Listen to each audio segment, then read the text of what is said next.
어제 아들하고 오랜만에 성경 공부를 했어요. 한 10분만 하려고 했는데 하다 보니까 1시간 반이 들어갔어요. 3가지 질문이 있었어요. 첫 번째 질문, 아들이 저한테 물어본 거예요. 아빠, 기도를 우리가 뭐 하러 해? 어차피 기도를 하든 안 하든 하나님의 뜻은 하나님이 하시는 건데 뭐 하러 기도를 해? 설교를 열심히 들었다는 얘기죠. 못 알아듣는 것 같지만 그만큼 설교를 잘 들은 거예요. 왜요? 제가 설교할 때 가장 강조하는 게 뭐예요? 자기 부인 다음으로 강조하는 게 하나님의 주권. 못 알아듣는 것 같아도 다 알아듣고 있는 거예요, 제가. 그래서 제가 그랬어요. 그 말은 맞는데 예수님도 기도하셨고 모세도 기도했고 바울도 기도했고 베드로도 기도했어. 너는 예수님과 바울과 모세와 베드로보다 더 능력 있니? 없죠. 그럼 어떻게 해야 돼요? 기도해야지. 또 하나, 이제 앞으로 제가 토요 예배 설교는 안 올릴 거예요. 왜냐하면 토요일 날은 아주 간략하게 하고 우리가 정말 기도를 해야 되기 때문에.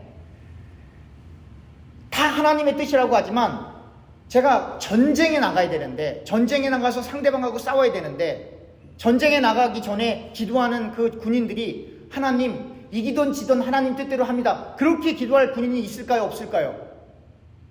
없죠. 왜냐면 전쟁에서 지면 자기만 죽는 게 아니라 자기 부인도 죽고 자기 자식들은 노예가 되고 국토가 유린되기 때문에 전쟁에 나가는 이스라엘 백성들은 이렇게 기도하는 거죠. 하나님 무조건 이기게 해주세요. 그렇게 기도하는 거예요. 오늘날은 물질 문명이 너무나 발달해서 사람들에게 그러한 절박함이 없어요. 기도한다고 되겠어? 아니요. 기도하면 됩니다. 기도하면 돼요. 우리가 절박한 마음으로 어린아이처럼 갓난아이가 엄마에게 매달리는 심정으로 간절히 기도하고 나서 되고 안 되는지 보세요. 바로 첫 번째 질문, 우리가 하나님 앞에 기도를 하지만 그 모든 기도가 다 응답되느냐? 다 응답됩니다. 근데 응답은 우리가 원하는 대로 응답되는 게 응답이 아니죠? 하나님께서 들어주시기도 하고 안 들어주시는 것도 응답이에요. 여러분 믿으십니까? 그러나 기도하는 사람은 안 들어줄 걸 감안해서 기도하면 됩니까? 안 됩니까? 그럼 믿음이 없는 거예요. 그래서 이 성경이라고 하는 건 이게 1차원 그렇게 해석되는 책이 아니에요, 이게. 그리고 우리가 또 하나 살펴봐야 될 것은 신앙이라고 하는 거예요. 믿음이라고 하는 거예요. 정말로 하나님을 믿는다라고 하는 거예요. 정말로 하나님을 믿는다라고 하는 건 제가 지난번에도 말씀드렸던 것처럼 원하는 게 없는데 기대하는 것이 없는데 믿어지는 거예요. 하나님, 내가 교회 와서 이만큼 일하고 이만큼 봉사하고 이만큼 헌금하고 이만큼 일했습니다. 그러니 이것 좀 들어주세요 라고 기도한다면 그건 뭐예요? 그걸 세상 말로 거래라고 합니다. 우리는 거래하러 온 거 아니에요.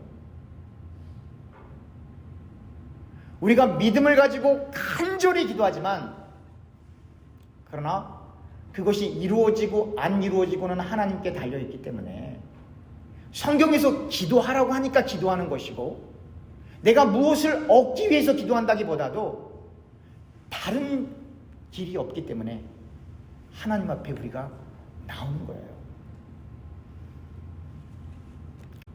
오늘 본문에 제가 읽었던 부분, 두 부분이 있는데 분리되어 있고 그리고 상충되는 거라고 얘기했어요. 근데 그거를 먼저 하기 전에 여러분, 계시라고 하는 건 제가 늘 강조하지만 감추어져 있는 것이 드러나는 거예요. 똑같이 보는데, 똑같이 예수님을 보는데 어떤 사람은 주님, 저는 죄인입니다. 저를 떠나세요. 당신 정말 그리스도군요. 이렇게 고백이 되는데 어떤 사람은 그 예수님을 이단으로 보고 예수님을 적으로 생각하고 결국은 예수님을 죽이고 싶고 실제로 죽이는 일까지 벌어져요. 같은 예수님을 보는데 왜 그렇죠? 한 사람은 그 예수님이 그리스도임이 보여지는 거고 또 한 사람은 안 보여지는 거예요. 제 아들이 질문했던 두 번째 질문, 아빠, 인간이 하나님을 믿는 거야? 하나님이 인간을 믿게 하는 거예요? 설교 진짜 잘 들은 거예요. 아니, 제가 성경도 얼만큼 보는지 모르겠는데 그런 질문 저한테 하면 제가 깜짝 놀랐어요, 어제. 아, 이게 안 듣는 것 같아도 다 듣고 있구나. 이게 뭐냐면 신학적으로 얘기하면 아르미니안주의하고 캘빈즘하고 그 싸움이거든요. 인간이 하나님을 먼저 선택해서 믿은 거냐, 아니면 하나님이 인간에게 믿음을 주신 거냐, 어느 게 맞아요? 믿음을 주신 거죠. 믿음을 주신 거죠. 그러니까 계시라고 하는 건 뭐예요? 똑같은 내용이 있어도, 똑같은 사람이 있어도, 똑같이 말씀을 읽어도 하나님께서 그 눈을 열어주지 않으면 누구도 하나님의 뜻을 깨달을 수 없다라고 하는 거예요. 그래서 하나님께서 그 눈을 열어주셔야만 하는 거예요. 그래서 여러분들과 제가 그렇게 기도하는 거예요. 하나님, 우리의 눈을 뜨게 해주세요. 하나님, 하나님의 뜻을 깨닫게 해주세요. 왜요? 그 길만이 살 길이기 때문에 그런 거예요. 그런데 오늘 읽었던 본문에 보면 이런 표현이 나와요. 고린도전서 14장 22절. 그러므로 방언은 믿는 자들을 위하지 아니하고 믿지 아니하는 자들을 위한 표적이라. 그러니까 방언은 누구를 위한 거예요? 불신자, 신자. 불신자들을 위한 표적이에요. 사인. 근데 예언은 믿지 아니하는 자들을 위하지 아니하고 믿는 자들을 위함이라. 예언은 누구를 위한 거라고요? 믿는 자들. 예언이 뭐예요? 다른 말로 하나님 말씀. 잘 보세요. 방언은 불신자들을 향한 표적이에요. 표적은 누군가가 해석을 안 해주면 알 방법이 없어요. 표적은 누군가가 눈을 열어주지 않으면 볼 수가 없어요. 여기까지 따라오셨죠?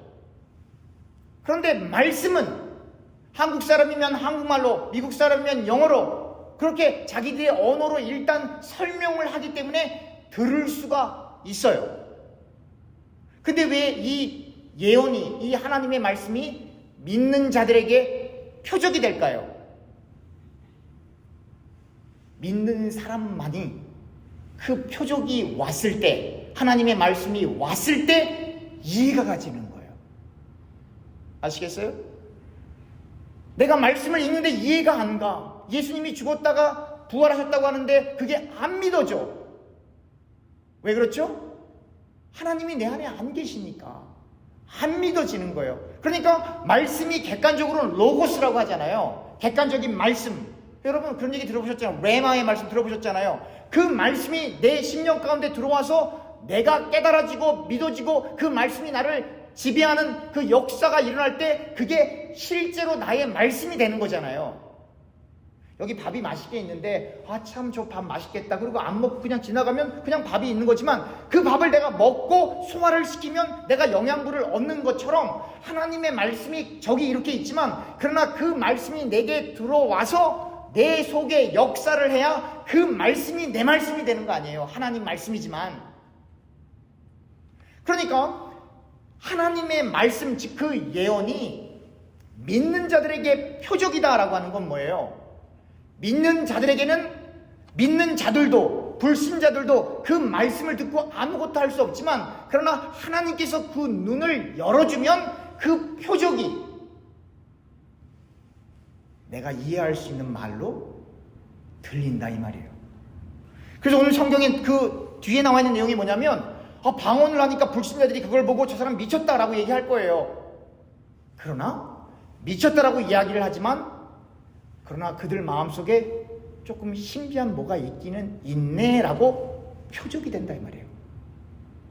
그러나 불신자들이 교회를 왔는데 모든 사람들이 다 예언을 하니까 그 말을 듣고 찔림을 받고 판단을 받고 설명을 들어보니까 내가 죄인이네, 회개하고 그리고 하나님을 예배하는 자리로 간다 이 말이에요. 그럼 여기서 질문이 이게 나와야 돼요. 분명 성경 읽었을 때는 예언은 신자를 위한 표적이라고 했는데 왜 불신자들이 그 말씀을 듣고 회개하는 역사가 일어났을까요? 왜 그렇죠? 불신자는 두 종류의 불신자가 있습니다. 정말로 창세전부터 버림받은 불신자. 그러나 하나님에 의해 선택되었지만 아직 눈을 뜨지 못한 불신자. 그 비근한 예가 사도행전에 나오죠. 스데반이 설교를 했더니 마음에 찔림을 받고 사람들이 눈을 감고 귀를 막고 소리를 지르고 돌을 들어 스데반을 돌로 쳐 죽이죠. 영원히 버림받은 자들이에요.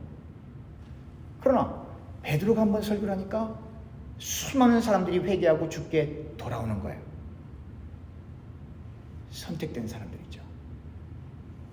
오늘 본문에 예언은 신자들을 위한 것이다, 신자들을 위한 표적이다라고 바울이 선언을 딱 하고 그 다음에 예를 드는 게 뭐냐면 불신자들이 그 예언을 듣고 회개했대, 그렇게 끝나버리는 거예요.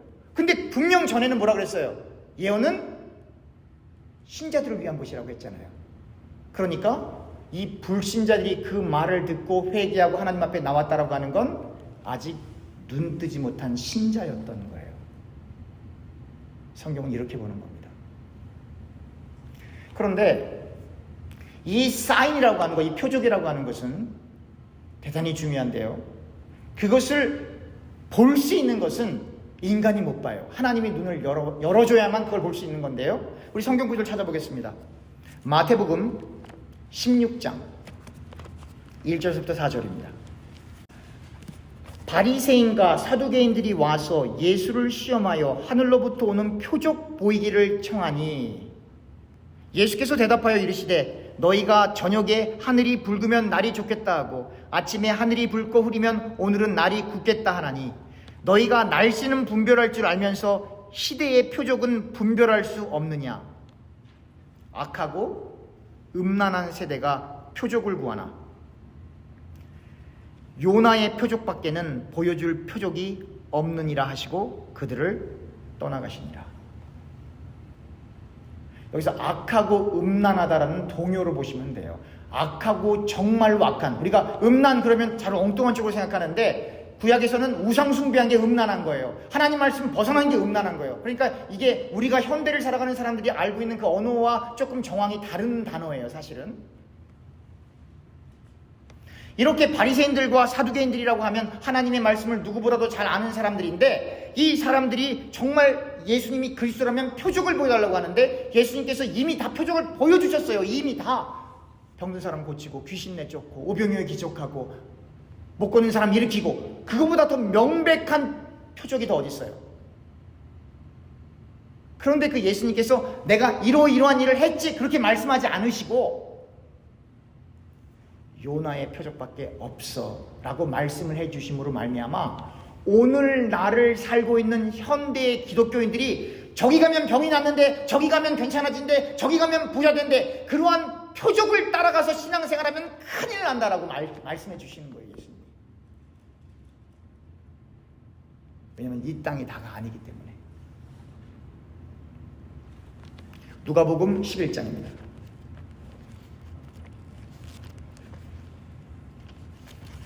누가복음 11장 29절부터 32절까지 보겠습니다. 무리가 모였을 때 예수께서 말씀하시되 이 세대는 악한 세대라.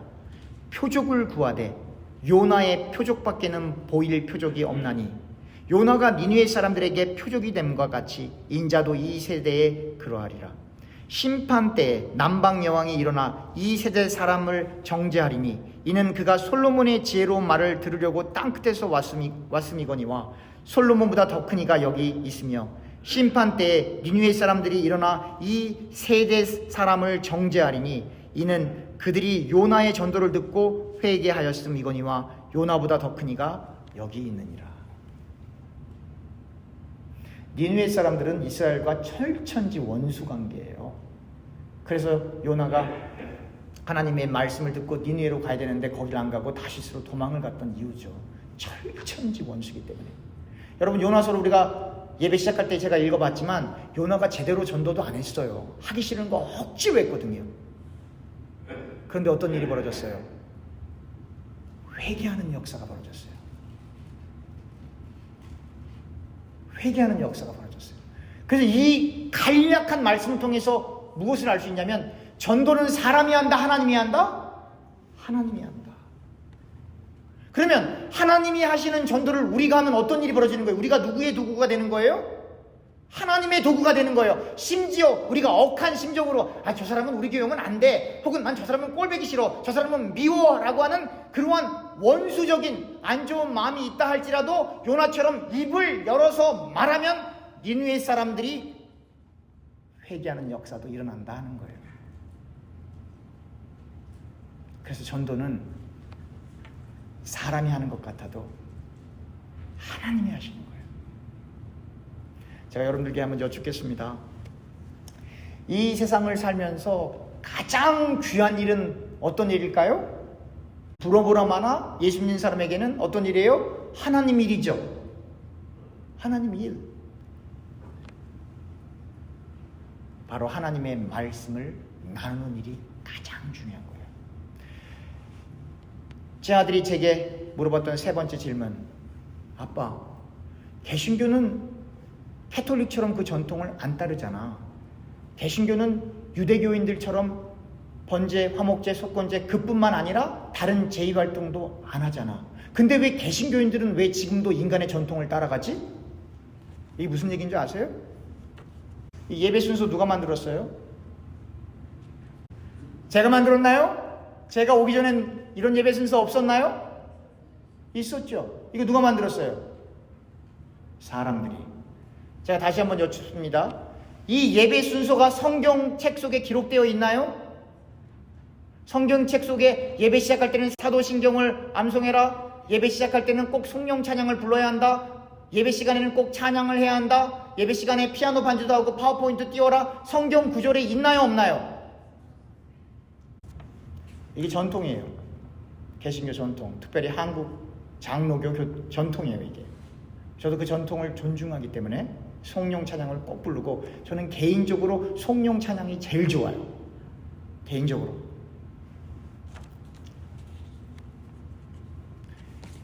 이 순서 안 따라도 상관없어요. 그런데 제가 아들한테 그렇게 얘기했어요. 이 순서 안 따라도 괜찮지만, 그러나 이렇게 예배 드릴 때 우리가 더 하나님을 더 가까이 대할 수 있고 더 예수님에 대한 믿음이 뜨거워지기 때문에 그러한 측면에서 모든 전통이 나쁜 것은 아니지만, 그러나 말씀이 전통보다 먼저 있는 것은 맞아. 그렇게 되는 거죠.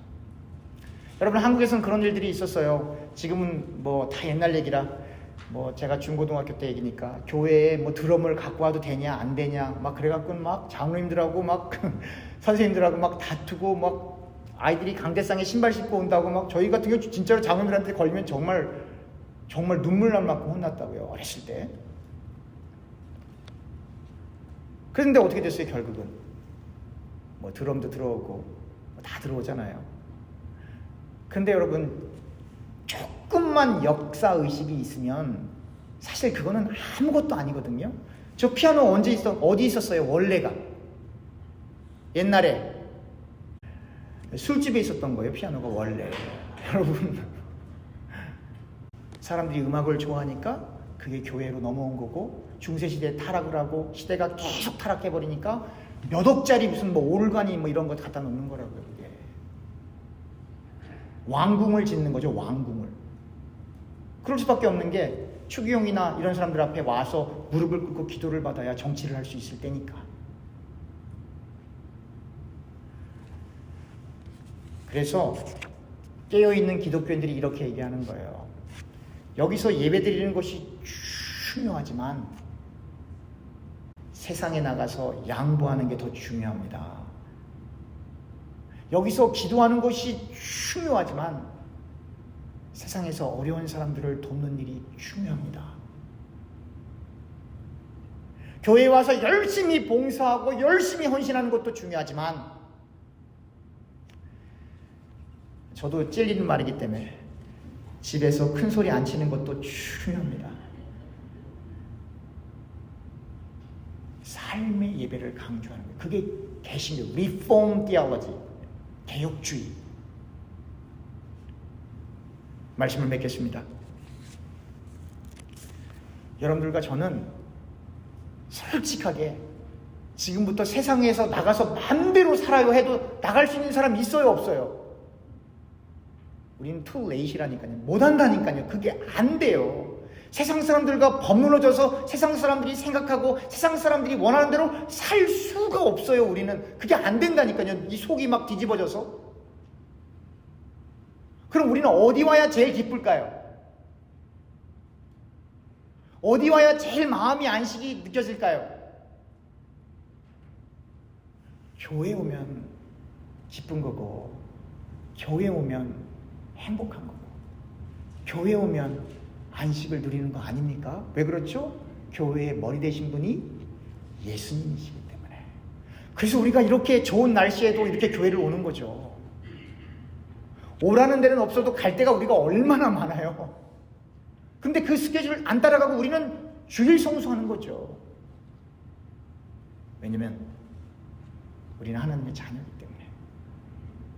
근데 만약 우리가 교회 오는 것이 부담스럽고 교회 올 때마다 얼굴이 막 울그락 해지고 소리가 올라가고, 그럼 우리는 어디 가서 삽니까? 우리는 어디 갑니까? 그래서 나온 그 유명한 찬양이 무슨 찬양이에요? 천부여 의지 없어서 두 손 들고 옵니다. 왜? 그게 단순히 세상에서 고생해서만 그런 게 아니라 교회를 와봤더니 교회에서도 똑같다 이 말이에요. 그래서 사람들이 어디 가서 기도한 거예요? 사람들이 80년대 기도원의 산속으로 올라가서 천부여 의지 없어서 내가 두 손 들고 옵니다. 그래서 기도원이 그렇게 생겨난 거예요. 그래서 기도원에 가면 그 찬양을 그렇게 많이 불렀던 거예요. 그럼 바라옵기 원하옵기는 우리 교회가 하나님의 안식처가 되는 교회가 되길 원하고, 세상에서 힘들고 어려운 사람들이 여기서 천부여 의지 없어서 내가 주님을 의존할 수밖에 없어서 이 자리에 나옵니다라고 고백할 때 이 전이 하나님을 만나는 장소가 되기를 원합니다. 그렇게 되기를 축원합니다. 야곱의 베델의 장소, 다윗이 기름 부음 받은 장소, 홍해 바다가 갈라지는 장소, 안진뱅이가 일어나는 장소, 앞을 못 보는 사람이 눈 띄어지는 장소, 귀신 달린 사람이 그 귀신이 떠나가는 장소, 하나님의 권능과 영광이 임하여 이 전에 들어오면 하나님의 기운이 느껴지는 하나님의 장소. 모세야 모세야 네가 서 있는 땅은 거룩한 땅이니 네 신을 벗고 오렴 하고 하는 그 하나님의 음성이 들리는 장소, 그 교회가 되기를 간절히 소원합니다. 그래서 우리가 토요일 날 7시 30분 이전에 예배를 마치고, 영어로도 많이 안 할 거예요. 5분, 10분 그 이상 안 할 거예요. 7시 30분부터 8시 30분까지 약 1시간 정도, 꼭 1시간 채울 필요는 없어요. 약 1시간 정도, 그 시간은 다른 기도하지 마시고 교회를 위해서 기도할 수 있는 저와 교우님들 될 수 있기를 간절히 축원합니다. 기도하겠습니다. 하나님의 말씀이 우리에게 사인으로 다가오는 것이 아니라 그 감추어진 그 잘 들어오지 않는 그 말씀이 하나님께서 우리의 눈을 열어주어서 진정으로 우리에게 주시는 말씀으로 보여지고 들려지게 되므로 그 사인의 의미를 바로 이해하여 하나님의 영광을 위하여, 하나님의 뜻을 위하여 세상을 보는 것이 아니라, 세상 사람을 보는 것이 아니라, 어떤 세상적인 환경을 보는 것이 아니라 오직 주님만 바라보며 우리의 길을 하나님을 향하여 순례자로, 나그네로, 그리고 예수님의 제자로 인생을 걸어갈 수 있도록 하나님 우리에게 용기와 은혜와 능력과 영적인 힘과 금보다 귀한 믿음을 허락하여 주시옵소서. 예수님의 이름으로 기도합니다. 아멘.